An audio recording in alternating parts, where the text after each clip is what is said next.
E aí pessoal, beleza? Tem um assunto aí que no Brasil está em evidência, principalmente aí nas últimas 3 semanas, que é a possibilidade do afastamento do Jair Bolsonaro.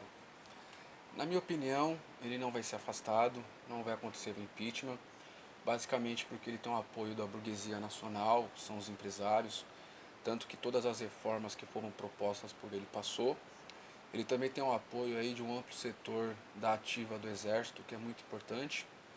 E o fiel da balança é que ele tem o apoio das forças militares policiais, né?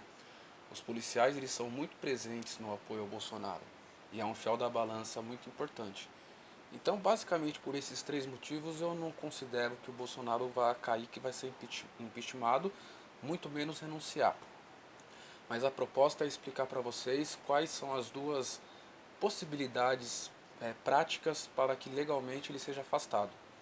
Eu imagino que vocês tenham visto que o Moro, né, o Sérgio Moro, o juiz marreco lá de Curitiba, fez uma pseudo-denúncia de que o Bolsonaro está interferindo na PF, na Polícia Federal. Os filhos do Bolsonaro, eles têm crimes, eles são investigados, não pela Polícia Federal, mas pela Polícia Estadual do Rio de Janeiro. Só que existe uma grande possibilidade desses crimes saírem da esfera estadual e irem para a esfera federal.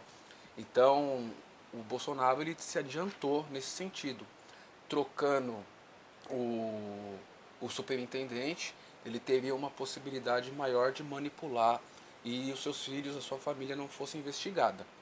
O que acontece? O STF, junto com a PGR, que é a Procuradoria Geral da República, fez uma denúncia contra ele de supostos crimes. Essa denúncia ela está sendo investigada através de um inquérito. Só que para o afastamento do Bolsonaro é necessário que o Congresso aceite essas denúncias. Se o Congresso aceitar essas denúncias, o Bolsonaro ele é afastado pelo prazo máximo de 180 dias. O STF ele vai ter esse prazo para provar ou não tais crimes. Se esses crimes forem provados e for dada a culpa ao Bolsonaro, ele perde o cargo. Quem assume é o vice, que é o general Mourão. Isso é o que está acontecendo via STF. Tem a outra opção, que é via impeachment.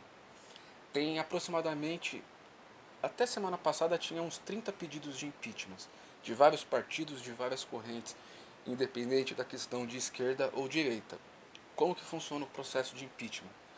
O presidente ou a presidenta ela tem que ter cometido um crime de responsabilidade.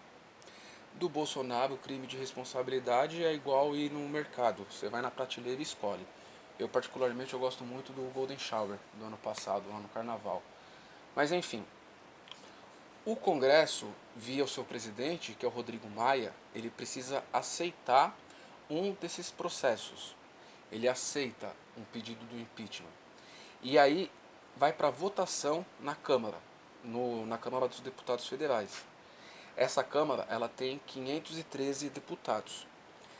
Para o processo de impeachment continuar, é necessário que pelo menos 257 deputados e deputadas, ou seja, um terço desses deputados, aceitem o pedido do impeachment.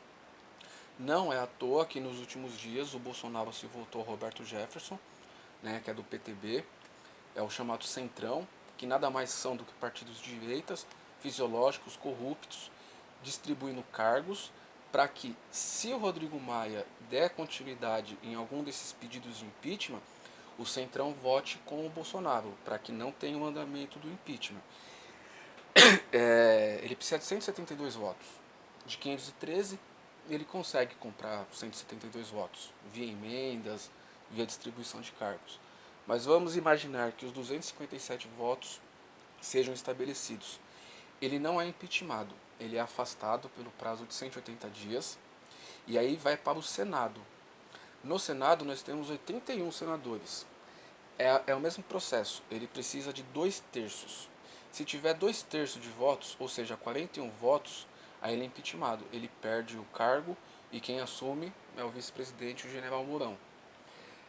Como eu falei no começo do vídeo, além dele ter apoio da burguesia nacional, do exército, das forças militares, num país que você tem deputados fisiológicos que pensam em interesses próprios, particulares, que não pensam na população, é muito fácil o Bolsonaro, via emendas parlamentares ou distribuição de cargos, comprar esse número de 172 deputados.